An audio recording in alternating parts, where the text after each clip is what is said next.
The Signal Oil Program. Yes, the Signal Oil Program. The Whistler.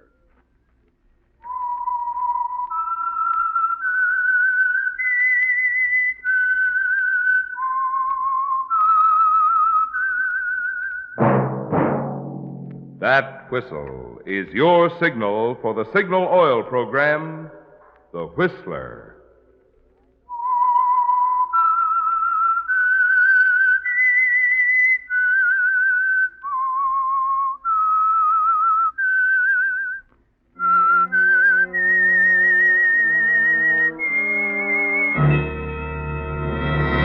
I am the Whistler, and I know many things, for I walk by night. I know many strange tales hidden in the hearts of men and women who have stepped into the shadows. Yes, I know the nameless terrors of which they dare not speak. Yes, friends, it's time for the Signal Oil Program, The Whistler, rated tops in popularity for a longer period of time than any other West Coast program in radio history. And Signal gasoline is tops, too, tops in quality. It takes extra quality, you know, to give you extra mileage. And Signal is the famous Go Farther gasoline. So look for the Signal circle sign in yellow and black that identifies independently operated signal stations from Canada to Mexico. And now the Whistler's strange story. Perfect Alibi.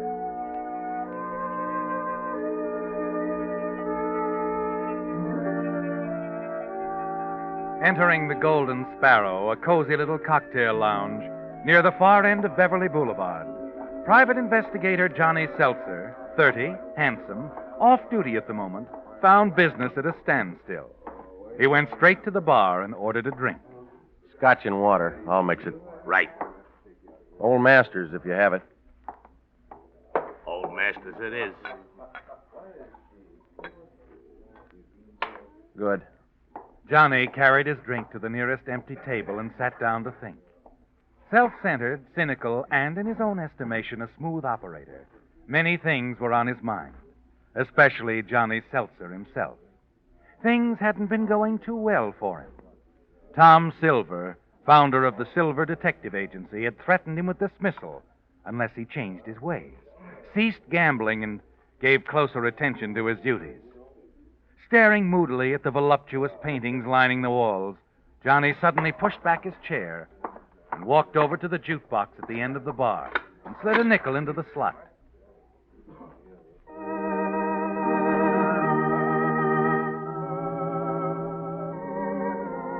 Returning to his table, he sat back to finish his drink, listened to the music, and sympathized with himself. Ordinarily, Johnny would have welcomed the voice which abruptly shattered his mood. A low, sibilant voice that seemed to come from nowhere. I like music, too. Does that make us pals? Well, don't seem very happy. I was. Most men would be glad to see me. Yeah, well, I'm different. I'm sure you are. That's why I came over. That was my wife's favorite line. Maybe that's why it didn't register. It could be. You didn't like her much, huh? I didn't. Divorce? I didn't kill her. Say, what are you, anyway? An investigator for the World Psychology Foundation? I'm surprised you haven't asked me why I got married in the first place. Oh, I figured that out already. Doe. And it shows on you, too. What?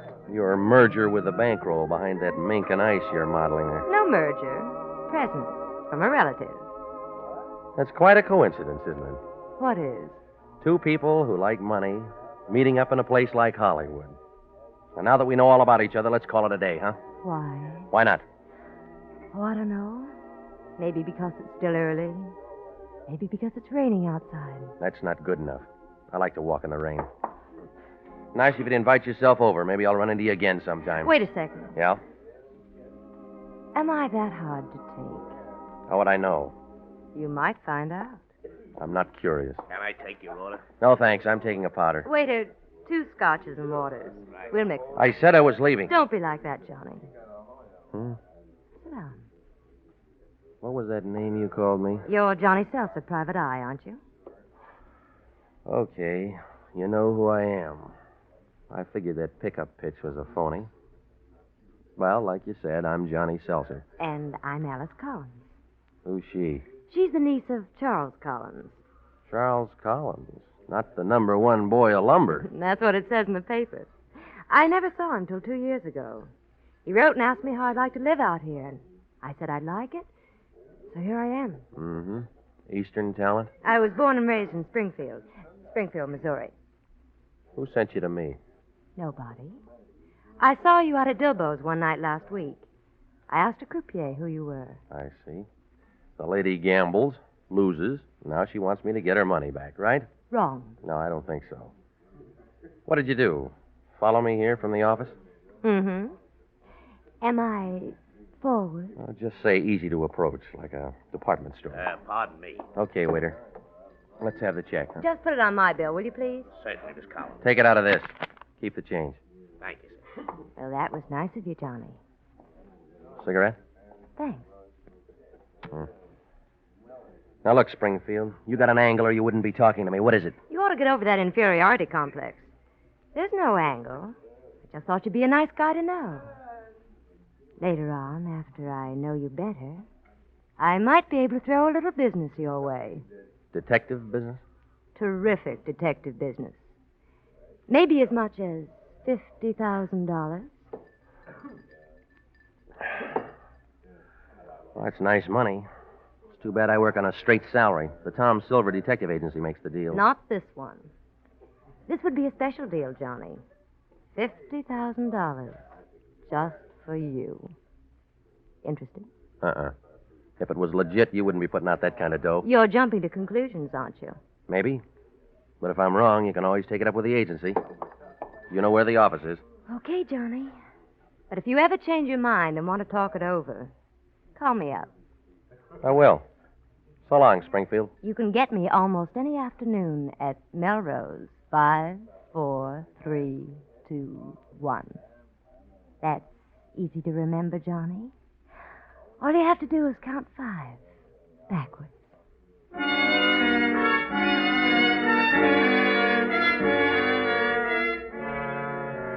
When you leave the Golden Sparrow, you're sure you've seen the last of Alice Collins, aren't you, Johnny?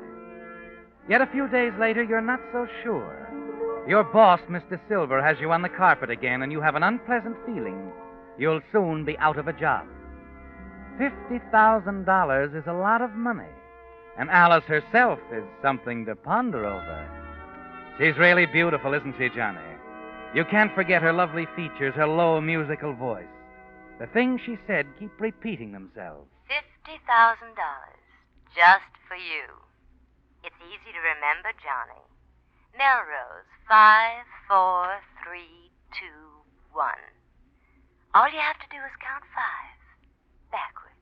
A few afternoons later, you enter a drugstore, cross to the phone booth, lift the receiver, deposit a coin, and reach for the dial. You can get me at Melrose, 5, 4, 3, 2, 1.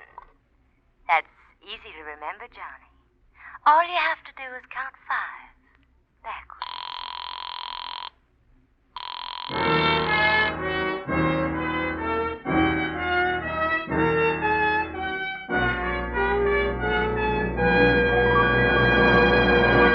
With the prologue of Perfect Alibi, the Signal Oil Company brings you another strange story by the Whistler. Have you been putting off buying new tires? You're going to be glad you waited, because now you can save real money at Signal service stations. But hold on. Don't get the idea that Signal dealers are offering cut-price merchandise. Signal dealers feature nationally advertised first-line Lee tires built to top-quality standards. In fact, for 47 years, Lee has built only one quality, the finest first-line tires. And today's Lees wear much, much longer because Lee toughens cold rubber with patented high abrasive Fill Black O. That's why Lee can back every tire with a double guarantee. Well, since such quality obviously can't be sold at cut prices, how can Signal dealers save you money? By giving you today's biggest allowance for your old tires. That's right. That sign outside Signal stations means just what it says. Biggest allowance for your old tires on top-quality Lee tires. I can't tell you exactly how much your old tires are worth, but they're worth plenty. And you can easily find out by driving into any Signal station. So before you buy any tires, see a Signal dealer. You'll be glad you did.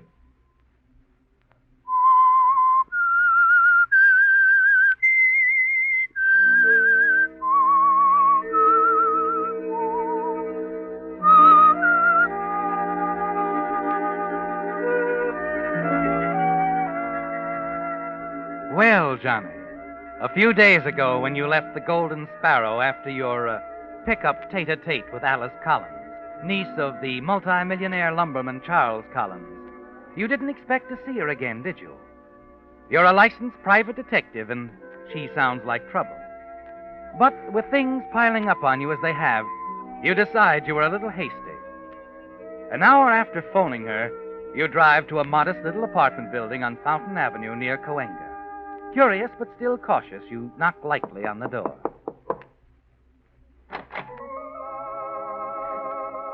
Hello, Springfield. Hello, Johnny. Come in. You still like music, don't you? Mm-hmm. I've got a good memory, too. You have at that. Here, let me take your hat. Then we'll go in the sunroom. Okay.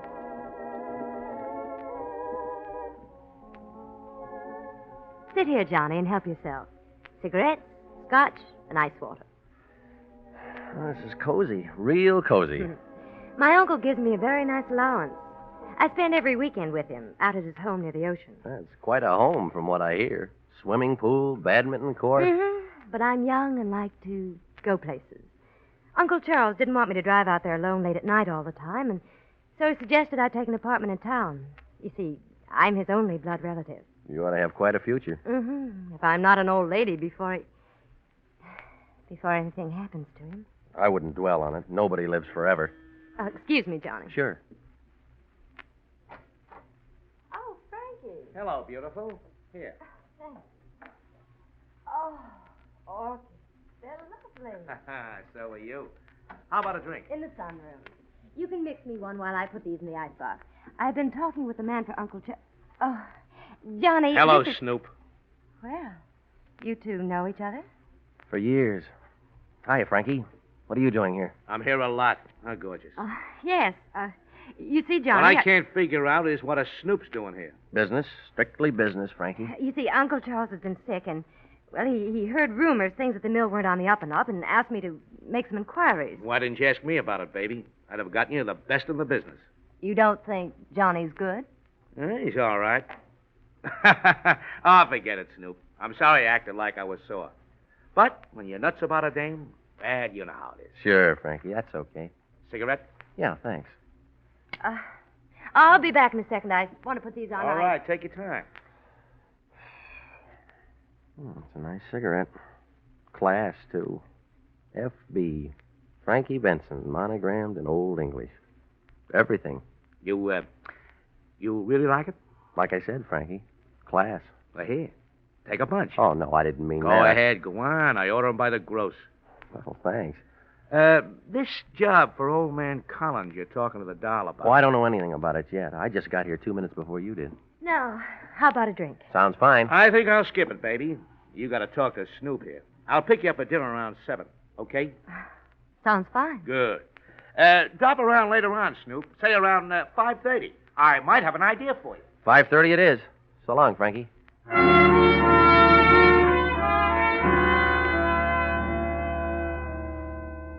Well, Johnny, your golden girl seems a little tarnished, doesn't she? Not that you're surprised, but you are disappointed. And a little nettled to realize that a girl with the background of Alice Collins would waste her time on a gambler, a glorified hoodlum like Frankie Benson, operator of the notorious Dilbo's Gambling Club.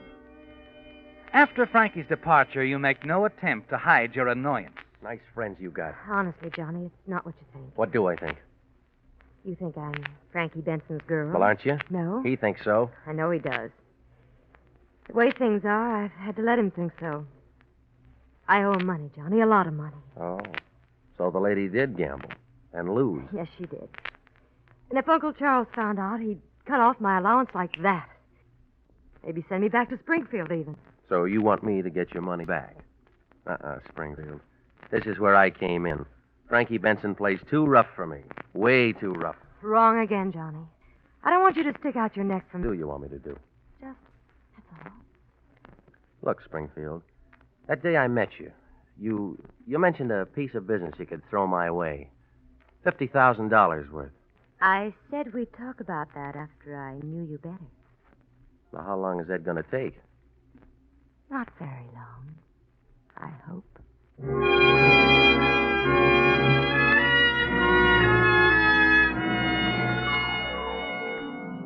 As you drive out to Dilbo's at the request of Frankie Benson, your imagination goes far beyond anything you've ever thought of. You decide to marry Alice Collins. She's beautiful, and someday she'll inherit the Collins lumber fortune, reported to amount to more than $2 million. But you're worried about her connection with Frankie Benson. Frankie usually gets what he wants in one way or another. And when he doesn't, well, accidents happen, don't they? But when you enter his office, he's more than friendly. Hello, Sherlock. Sit down. Thanks. Take a handful of cigarettes. You said you like them. Well, like I said, they're class. I haven't seen you around lately, Johnny. What's the matter? Don't you like to play here anymore? Oh, sure, Frankie, but, well, I owe you nearly a G right now, and I figured maybe I'd better pay up before I... Oh, your credit's always good here, Johnny. As long as we're friends. Well, that's nice to know. Well, what do you want to see me about? Oh, nothing in particular. Just curious about that snoop job for old man Collins. Is it all set? I don't know. Alice, or Miss Collins, is going to talk to her uncle about it. I'll know in a couple of days. How come she picked you? Oh, she didn't. She called the office. The boss sent me out to talk to her. I'm glad you told me that, Johnny. I've always liked you.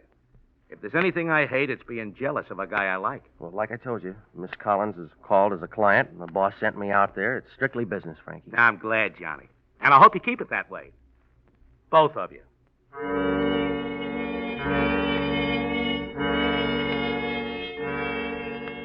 Frankie Benson's cordial manner doesn't fool you for a minute, does it, Johnny? It only makes his thinly veiled threats more pointed. Frankie Benson is still a gangster of the old school.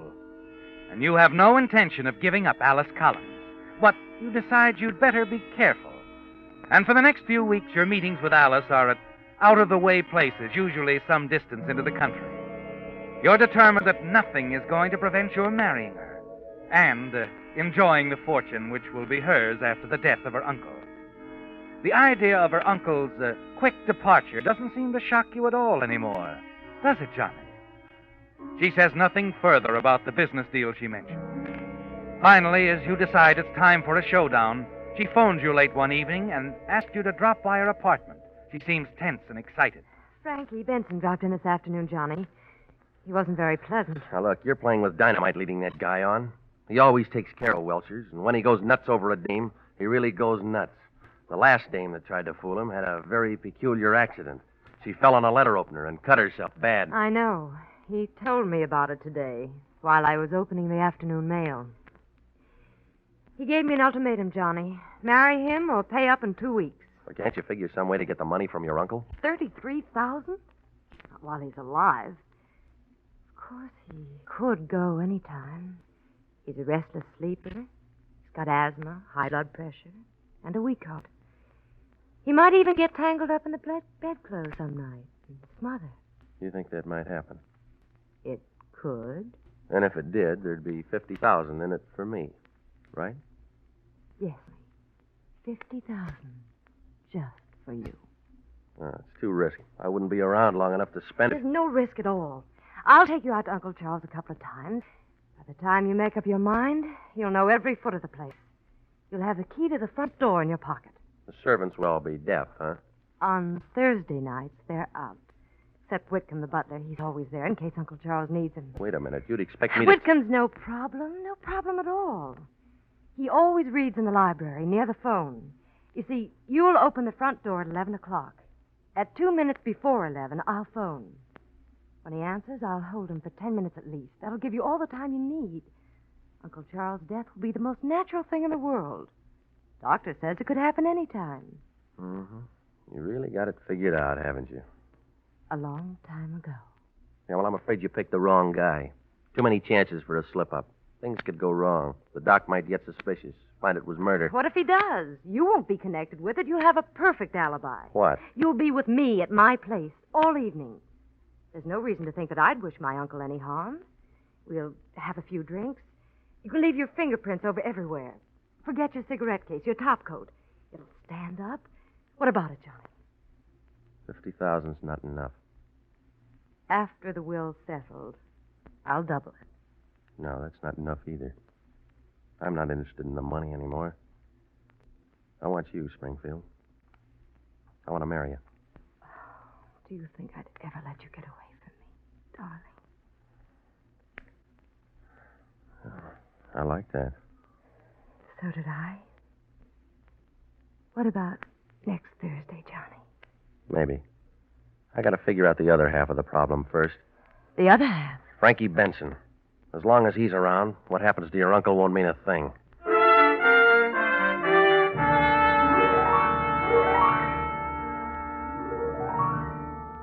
And you do figure it out, don't you, Johnny? Frankie Benson's monogrammed cigarettes. Instead of making it look like an accident, you'll make it look like murder. A murder that will send Frankie Benson to the gas chamber. The following Thursday evening, you go to Alice's apartment to double-check the details. Now, look, Springfield, about Frankie Benson. He called up a couple of minutes ago, Johnny. Wanted to drop over for a while. I told him I had a headache. What'd he say? He's beginning to scare me, Johnny. He told me I'd better take a nap. Said I might get dizzy and fall down and hurt myself. Said he'd call back in a couple of hours and see how I felt. Good. That's all I needed. Let's see. It takes about 40 minutes to drive from Dilbo's to here. All right. When he calls back, tell him to come over about 11:15. But I thought you were... I'm taking care of Frankie tonight, too, with one of these. Frankie's monogrammed cigarette. Yeah. I worked it all out, Springfield. All I needed was a break, like Frankie's phone call. Tonight's job's going to be murder. A murder that'll send Frankie Benson to the gas chamber. Oh, no, Johnny. The other way's safer. We won't get another chance like this in a million years. Now, when I leave, I'll drop one of these monogrammed cigarettes by the front door. The rest is automatic. Oh, no, Johnny. It won't work. The cigarette will point to Frankie, sure, but it won't stand up when he tells the police he was framed. They'll believe him. Frankie hasn't any reason to kill Uncle Charles. I've taken care of that, too. I called the DA this afternoon. Said I was your uncle and told him to send a man out tomorrow morning. The newspaper boys will be there, too. They're expecting a big story about Frankie Benson. Oh, you're out of your mind, Johnny. Uncle Charles never gambled in his life. He never even heard of Frankie The Benson. DA heard different. He thinks your uncle found out about your gambling losses to Frankie. He sent out a private eye to Dilbo's. The guy picked up a couple of pairs of dice. Loaded. Cute, huh? Yes, it is. But what about Frankie's coming here tonight? Now, that's the clincher, baby. When he gets here, your headache will be so bad you'll have to send him away. When the cops pick him up, if he tells them he was here, he's lying. That's my alibi. I was here all of the evening. Oh, it'll work, Johnny. Oh, you're wonderful. Well, that's it, baby. With you to back me, it can't miss. Wish me luck, Springfield. All the luck in the world, darling. Hurry back. Well, I'm not coming back tonight, baby. Our alibi is all set. The evidence will back us up. I think it's better if I just hole up at home for a day or so, huh? I guess you're right. Now, look, don't forget to phone the butler just before 11. I won't.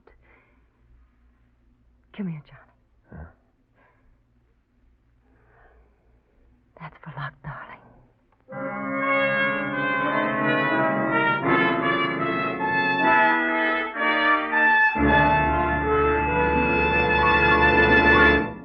The Whistler will return in just a moment with a strange ending to tonight's story. Since this is the season when so many of the most popular radio shows go off the air for the summer, I have tonight what I trust will be good news for you Whistler fans. The Signal Oil program, The Whistler, will continue to come to you throughout the summer without interruption. This makes the 6th consecutive year that Signal Oil Company has broadcast The Whistler for 52 weeks each year. What's more, if your vacation travel should take you into other Pacific Coast states, you can still enjoy your favorite mystery, because Signal Oil Company broadcasts The Whistler on 16 CBS stations throughout 5 Pacific Coast states. For the nearest Columbia station to wherever you happen to be, just consult the handy radio log in the new Signal road maps, which are yours for the asking at all Signal stations. So this summer, when you want the tops in radio entertainment, we hope you'll continue to tune in The Whistler. And when you want the tops in gasoline quality, we hope you'll turn in to a Signal service station and fill up with Signal, the famous Go Farther gasoline.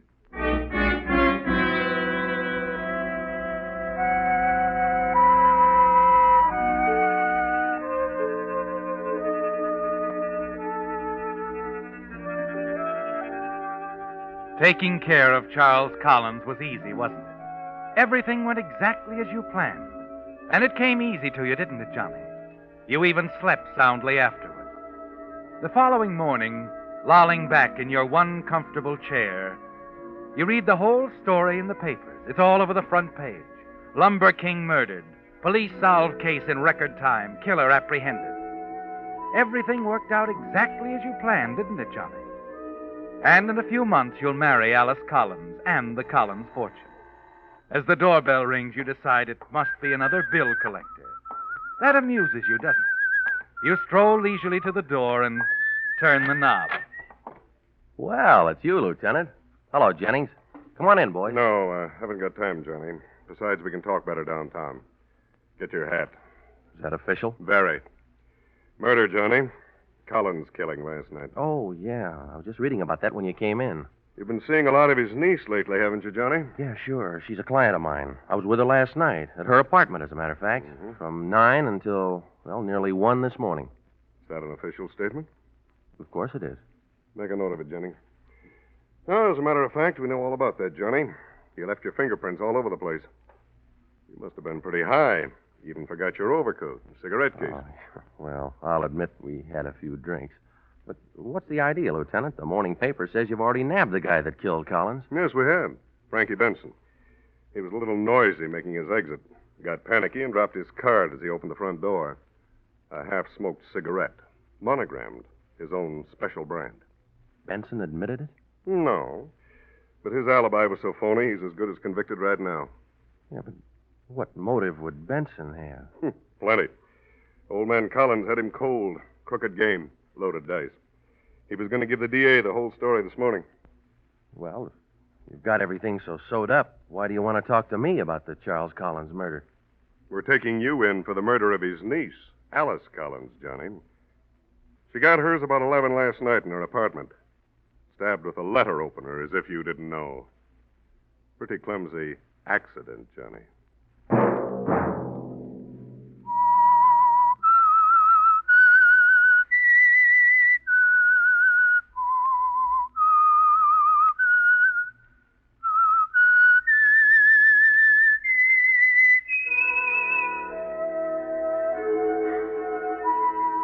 Let that whistle be your signal for the Signal Oil program, The Whistler, each Sunday night at this same time. Brought to you by the Signal Oil Company, marketers of Signal gasoline and motor oil, and fine quality automotive accessories. Signal has asked me to remind you, to get the most driving pleasure, drive at sensible speeds, be courteous, and obey traffic regulations.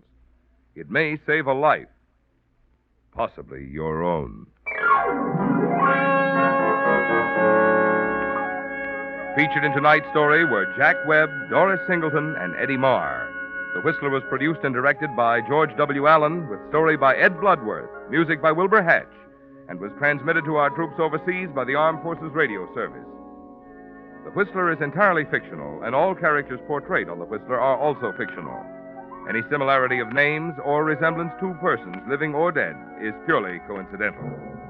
Remember at the same time next Sunday, another strange tale by The Whistler. Marvin Miller speaking. This is CBS, the Columbia Broadcasting System.